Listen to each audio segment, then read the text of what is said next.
El podcast de Bitcoin Economics es eminentemente educativo y no pretende ser una asesoría financiera. Hola amigos, bienvenidos al programa número 36 de Bitcoin Economics, donde nos encanta platicar de no solo Bitcoin, criptomonedas y lo que es blockchain, sino que cómo Bitcoin va a cambiar el mundo. Esto a través de su modelo de moneda, red monetaria y blockchain. Como ustedes saben, mi nombre es Mario López Salguero y hoy tengo el gran gusto de estar acompañado de Diego Villada. Así que primero que todo, bienvenido Diego. Vamos a ser dos ingenieros hablando de otro ingeniero. Sí, va a estar interesante este. Pues vamos a hablar hoy de un tema muy interesante con Diego. Es algo que todo el mundo nos pregunta, pero rara vez podemos contestarle de una forma pues directa, y es ¿cuáles serán las proyecciones del precio de Bitcoin en el futuro? Esto nos va a ayudar a que nosotros podamos entender primero qué es o cuáles son, mejor dicho, los factores que están afectando o pueden afectar el precio de Bitcoin. Pero antes de empezar con ese tema, si ustedes quieren saber así cómo se va a mover Bitcoin, hoy tenemos a un ingeniero que escribió un listado de temas en Twitter que está proyectando un monto que no sé si es realista o no. Yo creo que sí, pero todavía no sé para cuándo, y eso le vamos a poder comentar próximamente. Recuerde que ustedes nos pueden mandar mensajes a través del WhatsApp más 502 58 90 58 58. Antes de empezar, Diego, vamos a pedirle a nuestros oyentes que los que nos estén apoyando nos manden un mensaje. ¿Cuál creen? Ustedes escucharon que hace más o menos 4 episodios hicimos una apuesta con César y con Diego de cuál iba a ser el valor de Bitcoin para el finales de este año. Así que quisiéramos hacerle ahora la pregunta a ustedes. ¿Cuál creen que es ese valor que está pegando? Es más, vamos a hacerlo así con gusto. Vamos a poner un premio el 31 de diciembre. Vamos a hacer el primer programa de enero del próximo año. Una pequeña revisión de ver quién fue, así tipo quinela, quién fue la persona que estuvo más cerca del precio de Bitcoin al cierre de este año. Para eso recuerden, nos tienen que mandar su nombre y al mensaje al WhatsApp más 502 58 90 58 58 y nos dicen cuánto es el valor que ustedes creen que va a llegar el precio de Bitcoin para finalizar de este año. Y les estamos dando ventaja porque ya pasó un cuarto del año. Así ¿verdad? es. Entonces ya por lo menos mi predicción ya casi está fuera. Ojalá, es más, ojalá que estemos en la proyección que yo puse, que era la más alta, pero bueno, vamos a empezar platicando un poco en este primer segmento. Diego, una de las cosas que nosotros constantemente evaluamos es de que el precio de Bitcoin se maneja también como que tiene una similitud a la fluctuación de los mercados bursátiles. ¿Por qué no mencionamos cuáles son los factores, los principales factores que definen el precio de Bitcoin? Porque muchas personas no comprenden eso de que no es como el tipo de cambio que una entidad como el Banco Central de un país puede, pues, apoyar, por no decir otra palabra, a guiar a que no exista tanta fluctuación y tanta volatilidad. Pero en el caso de Bitcoin es un movimiento 100% de mercado. Entonces, ¿qué son esas primeras variables, Diego, que van a afectar o que afectan el precio de Bitcoin? Bueno, una de las primeras sería oferta y demanda.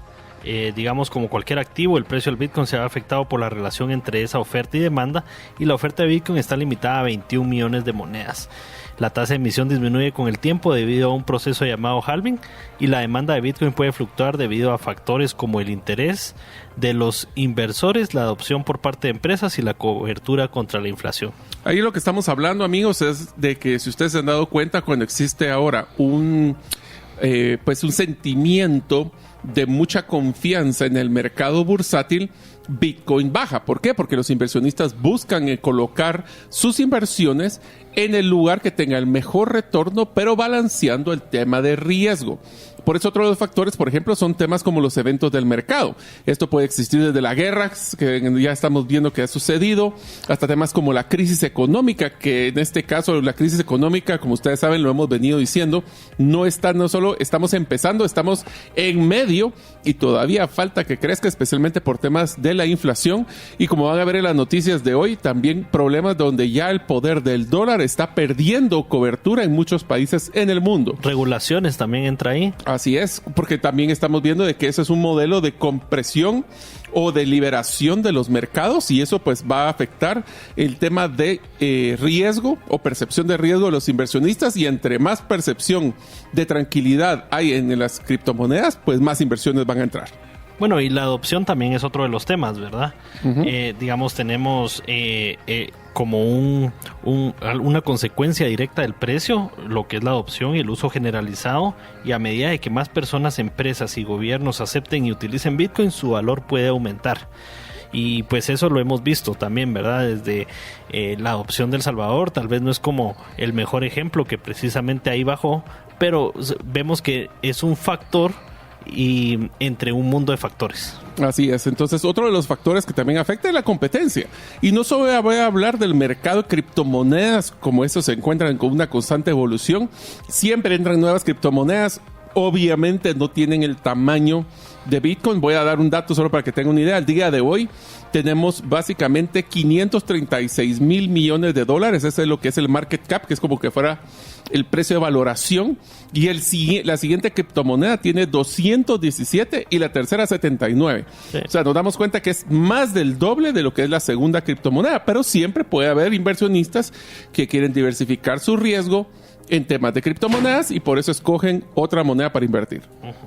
Tenemos también el tema del sentimiento del mercado. Eso es un poco por los eventos de mercado que hablabas, Mario, ¿verdad? También el sentimiento de los inversores, la percepción pública, ver si estamos entrando en una recesión, saliendo de una, qué parte del proceso del halving andamos. Todo eso afecta para que el inversionista tome una decisión de compra o de venta. Voy a utilizar una frase, Diego, que hablamos constantemente en temas de...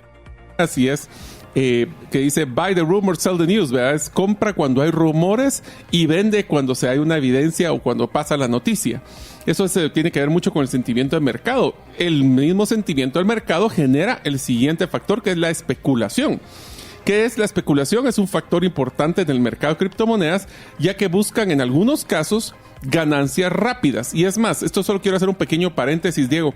¿Vos te has dado cuenta que cuando empieza a crecer Bitcoin en el valor, de repente no es como que fuera una línea directa, sino que hay caídas constantes? Esto es porque hay personas que hacen traders, que lo que su negocio es ganar mucho dinero que en crecimientos marginales pequeños entre la moneda. O sea que si se le apuestan a que va a crecer y entonces si crece, compran o venden en este caso y eso hace que baje el precio. Vuelve a subir, vuelve a bajar, vuelve a subir y eso es como funciona la fluctuación. Sí, y yo creo que lo podemos ver en criptomonedas que son más pequeñas y más susceptibles a este tipo de especulación. Incluso con la siguiente manipulación del mercado, justo así pasa, ¿verdad? Hay criptomonedas donde hay gente que compra un montón, ¿verdad? Con la idea de vender después.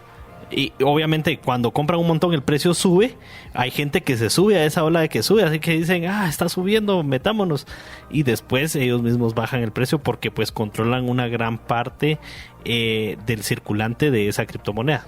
Bueno, no me recuerdo el dato, tal vez vos te acordarás, Diego, de que fuera de Bitcoin existe todo el resto de las 20,000 criptomonedas.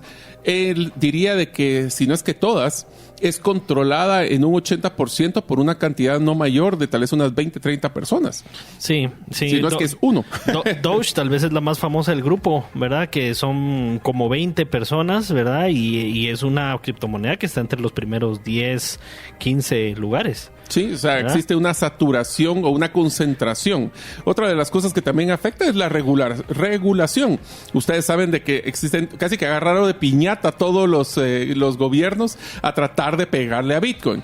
Quieren regularizar su movimiento, quieren regularizar sus transacciones, quieren imponerle impuestos en los movimientos internacionales. Pero como las criptomonedas, y específicamente Bitcoin, son un punto a punto o peer-to-peer, lo que no pueden hacer es controlarlo porque es transacciones interpersonales.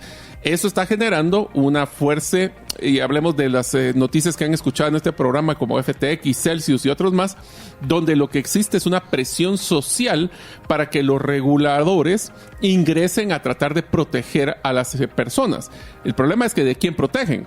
Protegen de las malas indecisiones que hacen algunas instituciones financieras que después necesitan que alguien los salve. Sí, y yo creo que cada vez menos vemos que esto influye así en una gran medida en el precio, porque pues si bien es regulado, digamos Bitcoin por ser una red global, tendría que estar regulado en todos lados, como para que el precio sea afecto pues de una manera interesante. Y como no es así, sino lo van regulando sin ir muy lejos en Estados Unidos, todavía no hay un marco regulatorio que digamos es consistente, pues, ¿verdad? Entonces, hasta eso creo yo que genera cierta incertidumbre. Creo que ha sido más al contrario, que es cuando Bitcoin tiene una regulación a favor. Entonces, eso hace que el precio pues se vea como validado de cierta forma. Y también ayuda a la adopción, que más personas lo utilicen. Sí. Yo te diría que uno de los factores que más afecta, diría yo, el tema de Bitcoin y su precio, es el tema donde nosotros nos damos cuenta de que Bitcoin realmente es joven. O sea, tiene poco tiempo de estar vivo. Te voy a poner un contexto. ¿Sabías que cuándo fue que nació, en qué año nació la Bolsa de Valores? En 1602. Estamos hablando de ya acá 400 años y pues todavía existe volatilidad en esos mercados. Pues por supuesto, como no se ha probado y no se ha desarrollado plataformas sobre Bitcoin, o ya empezaron pero todavía no están maduras, no tenemos esa certeza de predictibilidad como lo tendrían, y aún así no se tiene en la bolsa de valores. No se tiene, y ponete cuándo inventaron el oro, o cuándo pusieron el oro como moneda o como reserva de valor. Hace miles de años, yo creo que incluso antes de que la fecha que dabas del tema de bolsa de valores. Incluso los bancos también es otro punto donde los hemos visto en las últimas semanas mucho más volátiles que Bitcoin, y el banco es una pues de las industrias más antiguas del mundo. Bueno, y dicen realmente en los 70 es donde más creció, pero dicen que la primera tarjeta de crédito puede regresar hasta Western Union en 1914. Imagínate. O sea, estamos hablando de muchos modelos de resguardo de valor que tienen décadas, o si no centenias, de crecimiento y de madurez. Versus una que nosotros, ¿cuándo inició Bitcoin? En 1900... en 2008. 2008, o sea, llevamos poco tiempo realmente para poder ver ese comportamiento. Yo creo que ese es un tema de que las personas o los inversores específicamente, no les gusta no poder predecir o tener muchas gráficas o muchas estadísticas o muchas aplicaciones que lo que te van a hacer es lograr ayudarte a predecir con cierto grado de certeza el movimiento a futuro. Como esto no se puede porque como es tan joven, pues genera mucha ansiedad. Y eso lo que está haciendo es generando volatilidad. Regresamos a un punto importante, así como hemos tenido dos conceptos importantes cuando hablamos de bull market y bear market. Estos son los momentos donde hay tendencias a la baja o a la alza. Es bien fácil para poder identificar la forma como yo separo uno y el otro. Lo que llamamos la garra y el cuerno. Sí. El cuerno es como que estuviera yendo para arriba, entonces esa es una tendencia al alza, y la garra es que va hacia abajo. Entonces el bear market o el mercado hacia la baja, que es exactamente el que estamos, espero yo, terminando ahorita y empezando para poder crecer otra vez, porque todo el año pasado fue uno de oso, le llaman, o de la garra del oso, porque sí estuvo bajo. O sea, estamos hablando de que bajó a un tercio el valor, pero ese crecimiento puede ser igual de exponencial. Pero en línea con los ciclos que ha tenido Bitcoin, ¿verdad? Hace poco compartíamos una gráfica con Mario y con César también, donde pues mirábamos cómo estaba en línea y cuántos días faltan para el halving, y comparándolo con otros ciclos anteriores, pues ahí podemos ver de que ahorita sería como el inicio, más o menos 15 días diría yo, de este último año, que usualmente es de pues una crecida controlada. Y ahora, después de eso ya algo más exponencial. Y te diría de que una de las ventajas que estamos viendo, porque cada ciclo es diferente, o sea, no es algo que se puede comparar exactamente uno con el otro, aunque sí tienen tendencias muy similares. Sí. Una de las cosas que me pareció interesante, Diego, es que este periodo que estamos teniendo está teniendo ahora muchísima más volatilidad, incertidumbre y problemas. La banca tradicional, y Bitcoin se ha mantenido y hasta ha crecido. Sí. Eso lo que demuestra es cómo ya está ganando confianza con los inversionistas. Así es. Pues bueno, eso vamos a... los siguientes dos segmentos vamos a hablar sobre cuál es esa apuesta del monto o el valor famoso de Bitcoin de aquí a finales de año. Recuerden que nos pueden mandar un mensaje al WhatsApp más 502 58 90 58 58. Les dejamos con mensajes importantes y regresamos en un momento. ¿Sabías que según Employee Financial Wellness, un empleado ocupa más de 144 horas laborales al año lidiando con problemas personales de dinero? Mejora la productividad de tu empresa proporcionándole a tu equipo educación financiera. Solicita una propuesta al WhatsApp más 502 59 19 05 42. ¿Deseas realizar una desintoxicación digital en donde vives y trabajas? Para esto necesitas rodearte con la naturaleza, pero de una forma sostenible. En By Botanic te acompañaremos en tus proyectos de jardines verticales, azoteas verdes, paisajismo y jardinización, pero de una forma que mejore el medio ambiente. Para conocer más de nuestros proyectos y cotizar el tuyo, búscanos en la página bybotanic.com. Bienvenidos otra vez de regreso a Bitcoin Economics, donde hablamos de Bitcoin como moneda, como red monetaria y como blockchain. Estamos hablando en el episodio de hoy sobre las proyecciones del precio de Bitcoin. Así que listos porque escuchen esto, que es una proyección sumamente agresiva bajo mi punto de vista. Ya Diego nos explicará las peculiaridades, pero existe una persona, se llama Balaji, Diego nos contará quién es este personaje, que dice lo siguiente: Bitcoin puede llegar a $1 millón de valor en 90 días. Y eso lo predijo hace 15. Así que nos quedan pocos días que él dice cómo va a pegar $1 millón. Así que, ¿qué tal, Diego? Si nos contás primero quién es Balaji y de dónde sacó esta proyección.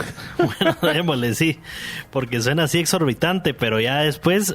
justifica, bueno, o sea, tiene sus Bueno, si quieren, hablemos primero de quién es Balaji Srinivasan, ¿verdad? Que es una persona pues de origen hindú, como bien pueden escuchar ahí el nombre, pero es americano. Él fue el CTO de Coinbase, ¿verdad? Una compañía grande en el medio.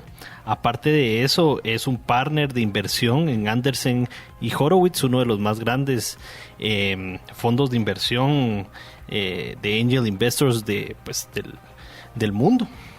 Y pues adicional a eso ha fundado compañías tecnológicas como Earn.com, que me encantó el nombre, no había escuchado la página, pero buen website, Conceal Teleport y CoinCenter. Por lo que estas compañías no son tan famosas es porque han sido adquiridas por compañías más grandes, ¿verdad? No les dan chance de crecer. Correcto, él las crece hasta cierto punto y después las ha vendido. Y después tiene un doctorado en ingeniería eléctrica y un máster de ingeniería química por Stanford. O sea, podemos ver de que no es una persona así que solo viene a disparar digamos, no fue cualquiera apostar. Que dijo por $1 millón y no sabe ni de qué está hablando. Correcto. También es el autor de un libro que ha salido recientemente que se llama The Network State, donde habla un poco de cómo estas redes como Bitcoin se vuelven como un país adicional, ¿verdad? Y un dato importante, ¿verdad?, es que Balaji ha salido a la fama por haber predecido casi a su perfección el COVID. Hizo un hilo el 30 de enero del 2020, cuando casi un mes y medio antes de que cerraran todo. Sí. 2 meses casi. Donde dijo, va a haber distanciamiento social, va a haber trabajo remoto, van a cerrar fronteras, va a haber mascarillas y va a haber falta de confianza en los gobiernos. Y como que... Y dijeron que era un loco. Así como muchos de ustedes pensaron cuando les dije $1 millón en 90 días, están pensando, está loco. Sí. Pero... Y lo pueden buscar en Google, predicción de COVID de Balaji. Y ahí Balaji con J, para que si lo quieren buscar. Con J, Balaji. Y ahí les va a salir lo que él ponía y ahí están las respuestas de mucha gente que le decía, mira, Asia ha tenido este tipo de endemias, ¿verdad? Por mucho tiempo. Nunca se ha vuelto una pandemia, entonces estás equivocado. Esto no va a pasar. Y varias gente, y él pues como que se metió bien en el tema de estudiarlo y justamente le pegó. Oh, sorpresa. Le pegó. Pues yo me encantaría que le pegue ese también. Básicamente la apuesta que él mencionó, Diego, es vamos a hacer una apuesta. Eso es lo que puso él en el Twitter y eso quedó por escrito, así que queda por eterna memoria. Sí, le respondió a un economista, ¿verdad?, que se llama James Medlock, ¿verdad?, que le dijo, les apuesto lo que quieran a que no va a haber hiperinflación en Estados Unidos. Así que lo que dijo es, si tú compras un Bitcoin, yo te mando $1 millón que es una probabilidad de 41. Es en el momento cuando hizo la apuesta, el Bitcoin estaba en 26. Ahorita ya vamos a hablar que está un poquito más alto. Y el plazo es 90 días. Lo único que necesitamos es que tengamos una forma de custodiado mutuamente, básicamente una billetera fría, que tenga multisignature, que sea multifirma. O un contrato inteligente. O un contrato inteligente. O un custodio de confianza. Exactamente, porque si va a apostar $1 millón, quiere ciertas garantías, por eso es que es tan importante los contratos inteligentes. Y una vez que tengamos eso, vamos a poner un tutor para que sea el que nos va a resguardar ese dinero. Yo pongo el Bitcoin, uno pone el millón, y cuando esto se ejecute, el que gane se queda con el Bitcoin, que es el $1 millón. Y bueno, ahí quedó como esa anécdota, ¿verdad? Ese como momento donde pues básicamente, no básicamente se oficializa esa apuesta, ¿verdad? Por lo menos ante el ojo público y los que estaban en Twitter. Muchas personas empezaron a señalar quién podrían ser los posibles custodios, gente que ha hecho eso de una forma profesional, y pues inició el tema de hacer esa transacción. Y pues ahí mucha gente dijo, bueno, esto está como bien loco, pues, ¿verdad? O sea, ¿sabes qué es lo interesante, Diego? Esto fue publicado el 17 de marzo y al día de hoy tiene 12.8 millones de vistas ya esa apuesta. O sea, no es una apuesta que se van a tomar a la ligera. Alguien decía que era como uno de los anuncios más baratos para Bitcoin también, ¿verdad? O sea, bueno, ¿verdad? Ya sacó, no sé cuánto es el costo por vista ahí, ¿verdad? Pero no solo eso, sino que solo de los 26 que donde empezó ya va por 27. Ya vamos a hablar de eso en el último segmento, pero sí, ya va creciendo. Obviamente no a los niveles exorbitantes y exponenciales para que en 90 días llegue $1 millón. Pero tal que si hablamos, Diego, de lo que llaman un thread, que es todo lo que era la documentación o la justificación que pone Balaji de por qué cree que va a llegar $1 millón en 90 días. Bueno, uno de los primeros puntos es de que él pues señalaba que los bancos ya habían mentido, y algo de esto, de lo que él decía, era bueno, todo el sistema bancario en realidad tiene muchas pérdidas sin ejecutar, principalmente al haber adquirido estos bonos que se emitieron más o menos año 2021 y después haberse evaluado por la mayor escalada de intereses de la historia. Yo te diría que ese es uno. El otro es que, al igual que el 2008, si recuerdan la crisis económica del 2008, uno de los factores más importantes es el sobreapalancamiento que tenían los bancos, porque ellos obviamente tienen una cantidad de dinero que son los depósitos, pero esos depósitos a veces lo prestan 2 o 3 o 4 o 5 veces y lo invierten en ciertas estrategias o herramientas financieras que son de altísimo riesgo. Los bonos que menciona Diego son bonos que tienen un factor que hacen generar una pérdida muy grande a los bancos si se dispara la tasa de interés. Entonces vean cómo viene de toda esta bola de nieve pegándose. Tuvimos la crisis de la pandemia, sacaron y prendieron la maquinita y sacaron $3,000 millones para el paquete económico de Estados Unidos. Viene ahora y empiezan a caer bancos como lo que platicamos en las noticias anteriores. Pero ojo, esos $3,000 millones fueron a parar a bancos al final, porque, sí, ¿verdad? A la gente le depositaban, a los comercios le depositaban y no tenía ningún soporte. Ajá, y entonces el banco de repente empezó a ver cómo crecían al 100% sus depósitos de la gente que les depositaba, pues, y comercios. Y ahora, ¿qué hacen con ese dinero? Ese dinero no lo pueden tener ahí dormido, ¿verdad? Usualmente lo pues ponen a trabajar. A trabajar, así como lo que... Y como tienen tanto dinero, se ponen muy valientes en probar pues estrategias mucho más agresivas y mucho más riesgosas. Ahora, bonos del tesoro es una de las menos riesgosas. Sí, ¿verdad? Pero ese es donde está empezando a pegar la tasa de interés, porque nunca en la historia de Estados Unidos había subido 5 puntos en 12 meses. Entonces, qué suave la posición de la Fed, que les dijo, miren, compren estos bonos, y después a sabiendas de la tasa de interés, porque, digamos, yo no me creo que ellos no sabían que iban a subir la tasa de interés. Nah.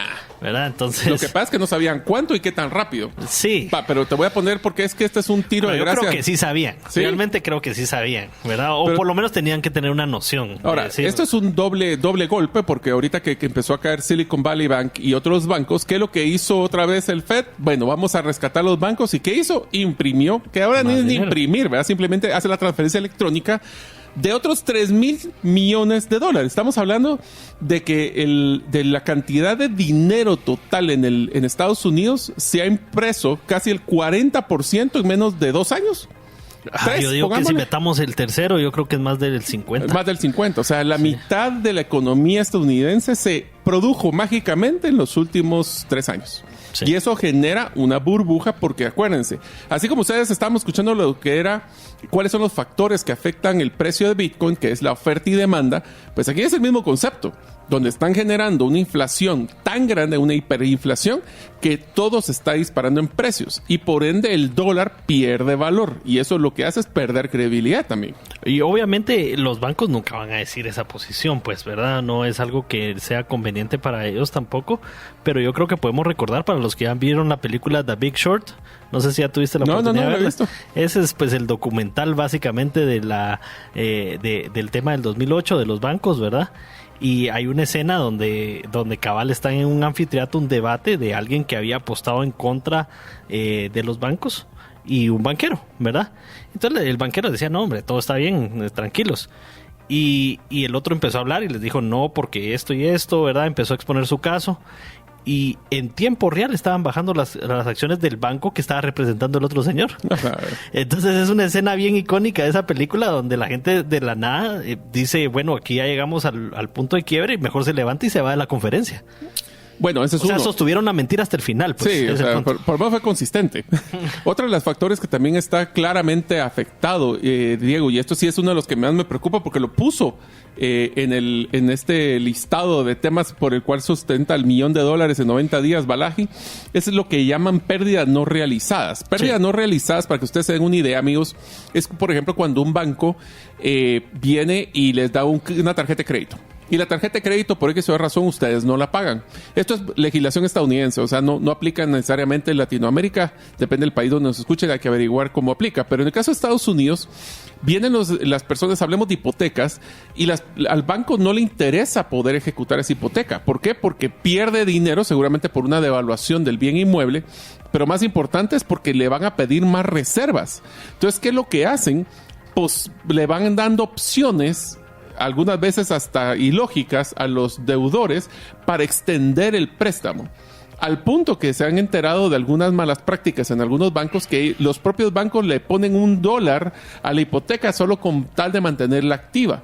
¿Esto qué está haciendo? Están encubriendo en algunos lugares lo que llaman estas pérdidas no realizadas. Son pérdidas que son reales, ya están, pero lo están postergando para que revienten alguna burbuja. Y ahora esas pérdidas es al mismo tiempo de que está pasando también mucha gente que está retirando su dinero de algunos de estos bancos, en especial los bancos pequeños. Que les da miedo. Sí, ya hemos visto pues la quiebra de Silicon Valley, de Signature, de Silvergate, First Republic, que no es precisamente un banco pequeño, ¿verdad? El banco suizo. Credit Suisse, correcto. El Deutsche Bank, que ya está sonando las piedras en ese río. Entonces, también está el de Carl Schwab, también, varios de estos bancos europeos. Entonces, realmente ese es el momento en el que estamos. Así es. Entonces nos damos cuenta de que las personas están teniendo mucha duda de la insolvencia que van a tener los bancos. Vamos a seguir hablando de los otros criterios que ha utilizado Balaji para poder decir esa apuesta de $1,000,000 en 90 días. Si a ustedes les interesa, quédense pendientes después de estos mensajes. Una sola enfermedad puede acabar o destruir considerablemente el patrimonio que te ha tomado una vida construir. No permitas que eso suceda y contrata un seguro de salud que te permita tener acceso a los mejores hospitales del mundo y con 0 deducible en hospitalizaciones en Guatemala. Solicita una cotización al WhatsApp 5995-4444. ¿Necesitas un documento legal y quieres adquirirlo de una forma que sea simple, confiable y rápida? En herramientaslegales.com tenemos más de 50 documentos que puedes adquirir en 3 simples pasos. Escoge el documento, completa la información y cancela el costo del documento. Así de fácil. Visita herramientaslegales.com y compruébalo por ti mismo. Esperamos que le esté encontrando mucho valor a esta discusión de cómo es que un técnico ingeniero de descendencia hindú ha apostado por $1,000,000 el valor de Bitcoin en 90 días. Estamos hablando que sería de mediados de marzo, abril, mayo, junio. Para mediados de junio ya estaría llegando al $1,000,000. Hemos estado platicando de cuáles son los factores que influyen en el precio de Bitcoin, como la oferta y demanda, la adopción, la competencia, el sentimiento, la especulación.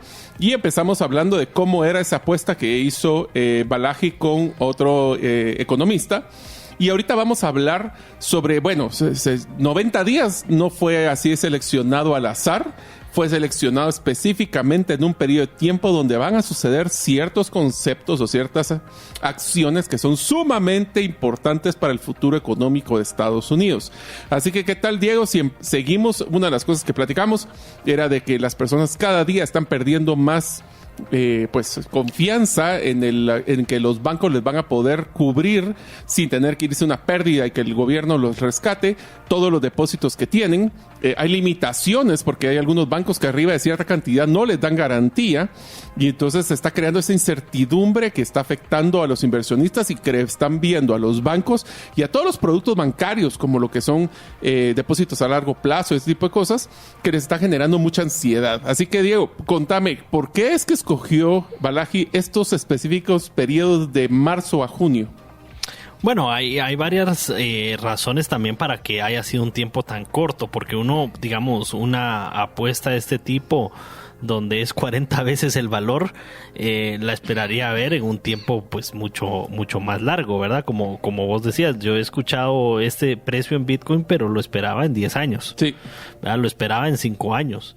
Pero ¿qué es lo que se está acelerando, pues, entonces? Sí, entonces hay varias cosas y lo que decías de la confianza es cierto. No solo ya no hay confianza, por lo menos ahorita en bancos pequeños, ¿verdad? Ha habido una serie de conversaciones en el Congreso de Estados Unidos donde han dicho que salvamos estos bancos, no significa que vayamos a salvar otros, tal vez los grandes, ¿verdad? Pero definitivamente, entonces mucha gente está moviendo sus fondos a los bancos más grandes, ¿verdad? Esto está descapitalizando a los bancos más pequeños en Estados Unidos. Y en el intermedio, Diego, me estabas comentando de que inclusive están saliendo ya porque como ustedes saben, van a haber elecciones en Estados Unidos el próximo año, y una de las cosas que está saliendo es que están utilizando la plataforma de criptomonedas y Bitcoin, ya sea a favor o en contra. ¿Por qué no nos contás de una de las congresistas que está aplicando para la reelección en Estados Unidos? Sí, una de las que ha estado más en contra es Elizabeth Warren, ¿verdad? Es una, cabal, como dijiste, senadora, congresista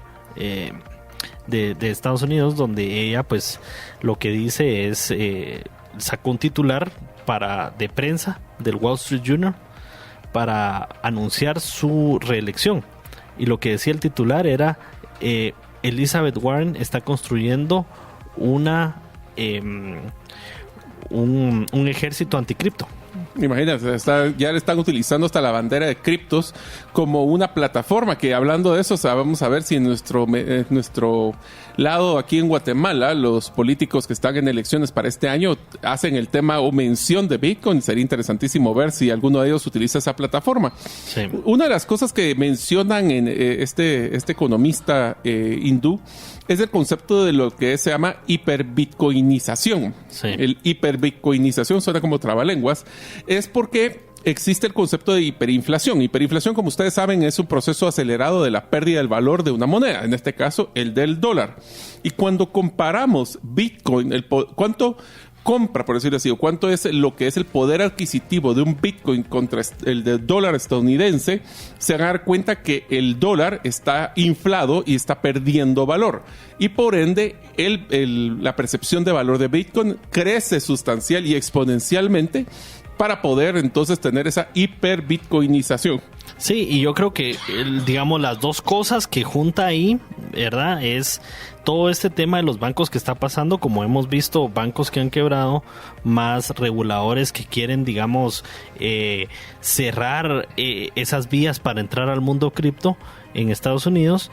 Y si a eso le sumas también, digamos, otros exchanges que han quebrado, entonces realmente no quedan como muchos lugares donde uno pueda como invertir en Estados Unidos directamente desde fiat hacia cripto. Se están cerrando las puertas para que los americanos puedan invertir en criptos. Interesante. Y sumarle un punto adicional que es pues la creación del dólar digital ya a finales de julio o a principios de julio, donde sea que lo hayan anunciado, pero prácticamente era verano de este año. Bueno, imagínense eso, o sea, estamos hablando de que este señor de apellido, no, el nombre, Balaji, está apostando de que va a haber en un modelo acelerado, primero, perdón, la hiperinflación que existió en otros países, mencionamos con Diego, como Argentina, eso pasó en 45 días, o sea, perdió a un décimo el valor de la moneda en 45 días. Pero esto es sí bien importante. Si se recuerdan el dólar digital, lo más difícil que se está generando es que al ser una criptomoneda, porque básicamente eso es lo que va a ser, controlada por el gobierno de Estados Unidos, va a poder saber exactamente quién tiene qué dinero, dónde lo invierte, cómo lo genera. Y eso va a ir en contra de lo que es el secreto bancario, y muchos estadounidenses que no quieren que tengan esa a la vista del IRS o de la superintendencia tributaria del país, que van a empezar a cambiar sus fondos a un modelo donde no tienen ese control, como lo es Bitcoin. Sí, y digamos la rapidez o digamos la línea de tiempo que él propone es precisamente por eso, porque ya vimos digamos en cuánto tiempo fueron los cierres de COVID, ¿verdad? Fueron un mes. Sí, pero digamos el momento donde empezó uno y se volvió todo el mundo fue en cuestión de una semana. Sí, básicamente. Básicamente, el tema de cuando quebró Silicon Valley Bank en un fin de semana. En 48 horas, es cierto. En 48 horas. Entonces él dice... Se está acelerando el proceso. Están pasando a este tema. ¿Y dónde estamos ahorita? Yo creo que es bien importante, ¿verdad? Ya después de esto ya fue hace un tiempo, hace 15 días, cabal, como decía Mario. Sí. ¿Y dónde estamos ahorita? En marzo, los bancos en Estados Unidos perdieron 400 mil millones de dólares en depósitos. Bueno, eso ¿y a dónde se habrá ido? ¿O al colchón o a Bitcoin? O al colchón, al Bitcoin, a los bancos grandes, ¿verdad? Que se haya ido a los bancos grandes tampoco es... es parte de la narrativa que propone Balaji. O sea, no queremos pintar como que ahí va encaminado, ¿verdad? Pero definitivamente, por lo menos ahorita, tal vez en precio no tiene exactamente la razón, pero en la sucesión de eventos sí. Pero date cuenta, el dato que acabas de dar, ¿son cuántos? 4,000 millones, ¿verdad? Sí. Va. Solo el volumen de transacciones de Bitcoin de las últimas 24 horas fueron 19.8 mil millones. Uh-huh. O sea, estamos hablando de 8 veces lo que los bancos perdieron en los depósitos. Ha habido un movimiento, no estoy diciendo que solo ha sido incremento per se del market cap o del valor, pero sí específicamente del movimiento que existe. Entonces, porque hagamos un resumen para que todo esto, porque es la apuesta del millón de dólares. Uno, está acelerándose todo el tema de la crisis económica, viene una hiperinflación, se está perdiendo la confianza en los bancos, el gobierno quiere ser regulatorio y quiere limitar todo lo que es el control del dinero a través del dólar digital y por ende toda la regulación que quieren hacer de criptos. ¿Algo más que me haya hecho falta? No, básicamente. Entonces, solamente para esto, se dan cuenta, estamos esperando que esto se acelere. Si ustedes no han invertido en Bitcoin, el mejor día para invertir Bitcoin fue ayer, el segundo hoy, así que aprovechen a tratar de hacer sus ingresos. Lo pueden hacer a través de Osmo Wallet o si no por cualquiera de las billeteras que usted le dé mayor confianza. Y para terminar, yo creo que ese era el mensaje de Balaji, ¿verdad? Era, bueno, ¿cuánta gente yo puedo sacar de cero?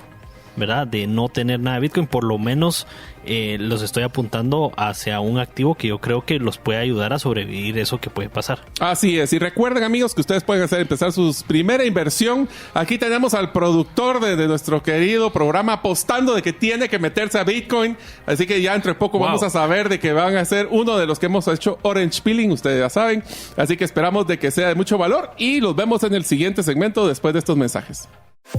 La gravedad, el tiempo, la genética y los embarazos tienen un impacto en nuestros cuerpos. Tú mereces el cuerpo que siempre has soñado. Solo necesitas la ayuda de New Genesis Plastic Surgery, dirigida por el Dr. José Fernando López. Haz tu cita el día de hoy en la página newgenesisps.com. Al mencionar Bitcoin Economics, obtendrás un 50% de descuento en tu primer consulta.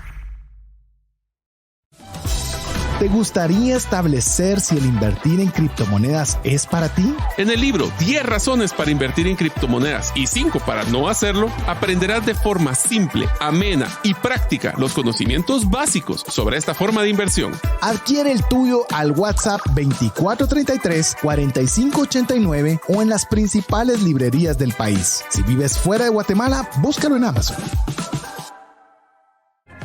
Esperemos que estén gozando el programa de Bitcoin Economics, donde pues tratamos de que si usted no tiene idea de lo que es Bitcoin o si sabe mucho de Bitcoin y quiere simplemente refrescar sus conocimientos, ya sea como una moneda, una criptomoneda, una red monetaria o blockchain, este es el programa para ustedes. El día de hoy estamos hablando sobre las proyecciones del precio de Bitcoin. Y pues bueno, hablamos de los factores en el primer segmento de qué son los que afectan el precio de Bitcoin. Y después, en los siguientes 2 segmentos, hablamos de cuál era esa apuesta de Balaji a llegar $1 millón en 90 días. Eso es en mediados de junio. Así que vamos a ver si estamos en mediados de junio, siendo primero Dios millonarios. No sé si lo vamos a hacer, Diego, pero bueno, ojalá que podamos. Si usted pueda pues invertir en Bitcoin, creo que sí. Se cumple esto, así como cumplió con la pandemia, pues se van a arrepentir de estar escuchando este programa en el podcast después, porque van a decir, en ese momento debería de haber comprado. Como ustedes saben, nos encanta el segmento cuarto segmento de nuestro programa, donde hablamos del precio. Así que ya que estamos llegando al millón, pues como que no ha pegado esa acelerada, porque el precio de la semana pasada para esta sí subió a 1.5% más, de $27,136 a $27,534, solo $400. Mas, sin embargo, aquí es donde empieza el factor de lo que dice Balaji, que es el Fear and Greed Index, que como ustedes saben es uno que mide el miedo que está en el mercado o la avaricia, que es cuando está creciendo. Y oye esto, Diego, creció de 59 a 63. ¡Wow! Volvimos a subir casi 4 puntos, que subir 4 puntos es bastante. Así que lo que se está viendo el mercado es que está viendo con buenos ojos el valor de Bitcoin. Así que estamos muy contentos. Vamos a entrar ahora al tema de las noticias, pero quiero que le pongan mucha atención a las noticias que Diego nos va a dar. Y es que estamos encontrando los primeros golpes de lo que dijo Balaji, que es: los países ya no quieren utilizar el dólar para sus mercados internacionales. Así que, Diego, ¿qué tal si nos cuentas de las noticias de esta semana? Ok, démosle un poco con las noticias macro. Como bien decías, el tema de China, ¿verdad?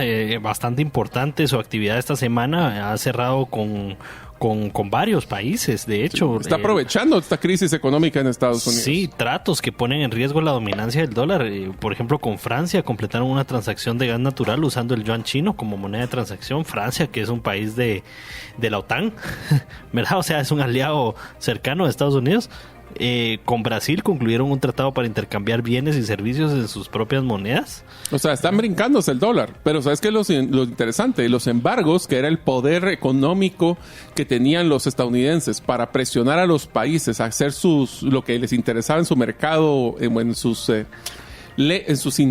planes internacionales, están perdiendo poder. Sí, entonces ya no van a poder presionar tanto a los países. Era eso cuando presionabas a alguna gente con qué está respaldado el dólar, después de varias razones que te daban, así que no mucho fundamento.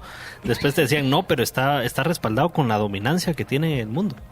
Pues esa dominancia cada día es menos. Y hay otros países también, ¿verdad?, que están trabajando con China. Sí. Quiero que se den cuenta de una cosa. Ya se dieron cuenta que China está tomando un rol protagónico que ya tenía en el mercado de bienes y servicios, pero ahora está tomando la dominancia de lo que es las transacciones internacionales. Diego. Con Arabia Saudita se aliaron para construir una refinería de petróleo, junto con los países del BRICS también, ¿verdad? Donde también ¿cuáles son los del BRICS? Brasil, Rusia, India, Sudáfrica y China. Wow. Nada más. Están creando bueno, si lo miramos, eso es como el 70% de la población del mundo, sí. esos 5 letras. Anunciaron el desarrollo de una nueva moneda. Que no va a ser el euro. No. Ni el dólar. O sea, se está creando la tercer conglomerado más grande económico del mundo y quiere su propia moneda. No quiere estar dependiendo del dólar. Y entonces estamos viendo un cambio de orden en cuanto al dólar como moneda, pues, de uso global. Eso pues sería la pregunta que nos tenemos que estar haciendo. ¿Es Bitcoin una mejor solución que eso? Podría ser. Lo que pasa es de que no sé si lo van a querer adoptar, te voy a ser sincero, porque si algo tiene China es que les encanta el control y la regulación.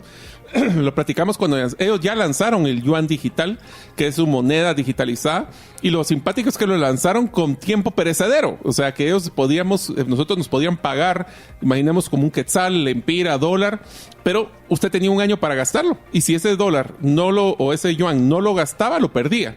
Eso lo que está generando es un consumo muy grande porque no vas a poder ahorrar.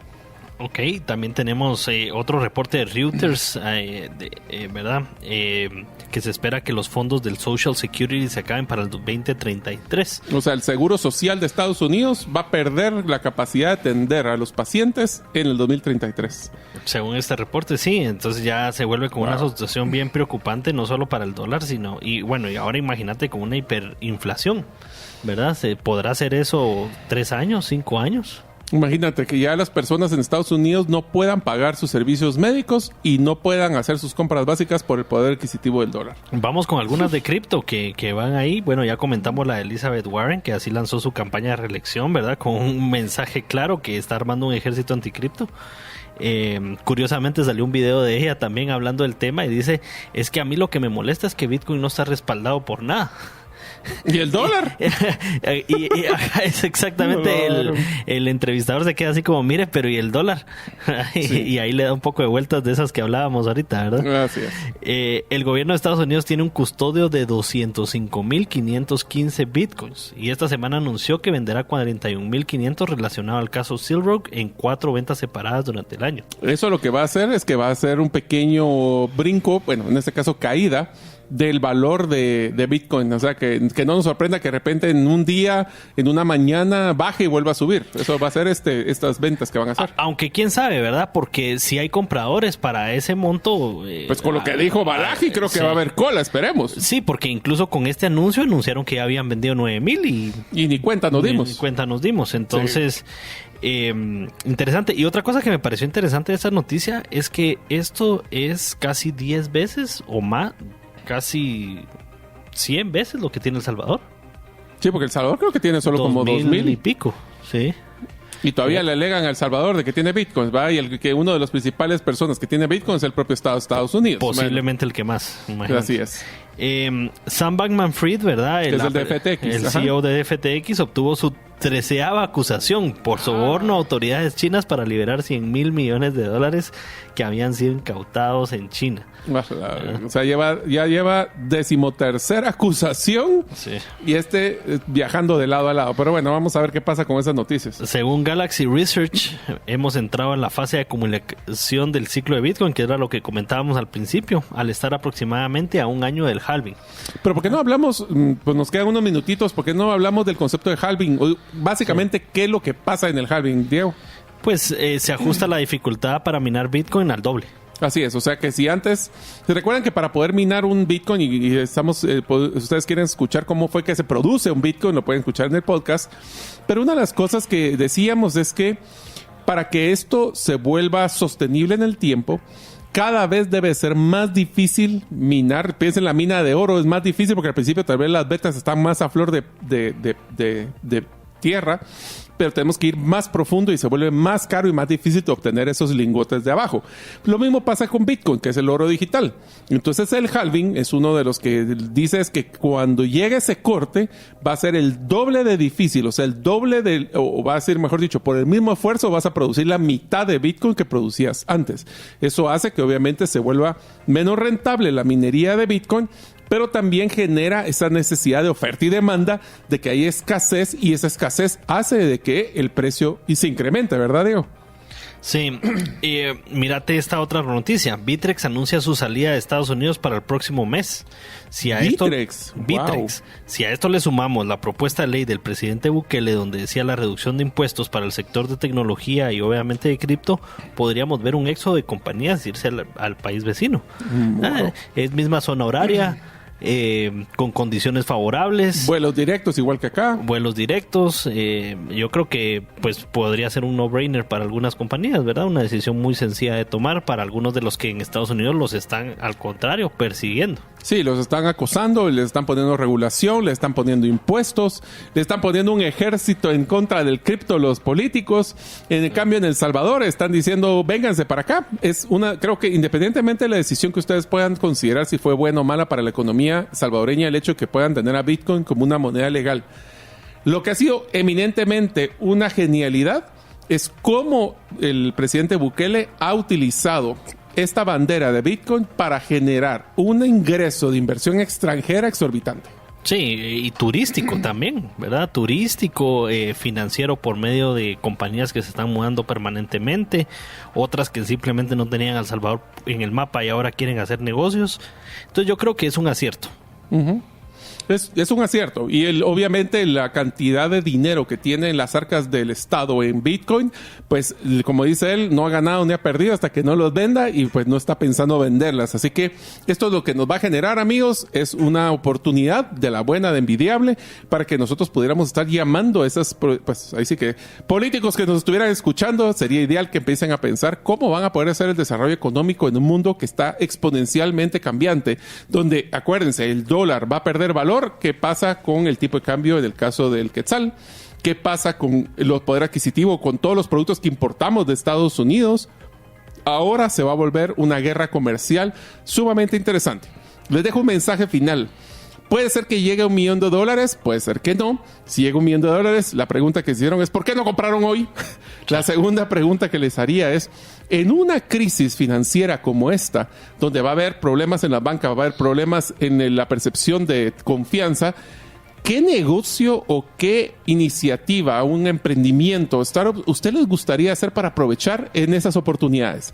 Mi sugerencia, amigos, es que cuando son crisis tenemos que ser innovadores, tenemos que ser creativos, y qué mejor si piensan hacer creativos innovadores utilizando a Bitcoin como moneda, como red monetaria o como un blockchain. Así que con esto terminamos nuestro episodio de hoy. Primero que todo, Diego, muchas gracias por estar con nosotros este día de hoy. Gracias, Mario, gracias, amigos. Yo les diría que también, pues como dijo Mario, puede que llegue a $1 millón, puede que no, pero lo que sí es eminentemente cierto es de que el mundo está cambiando y nos tenemos que adaptar. Y definitivamente ustedes saben que aquí lo que creemos en el podcast y en el programa es que todos los caminos llevan a Bitcoin. Así que estamos muy contentos de haber estado con ustedes en un episodio más. Recuerden de que ustedes nos pueden mandar mensajes a nuestro WhatsApp, siempre demandándonos inclusive alguna noticia o alguna idea que ustedes quisieran que incluyéramos. Y si a ustedes se les pasa algún programa, pueden escucharlo podcast. Este es un programa de radio en internet, en cualquier lugar donde ustedes escuchen música. Esperamos de que a ustedes les haya gustado y nos vemos en la próxima semana para que en Bitcoin Economics les demos los conceptos básicos. Muchísimas gracias. Nos vemos a la próxima.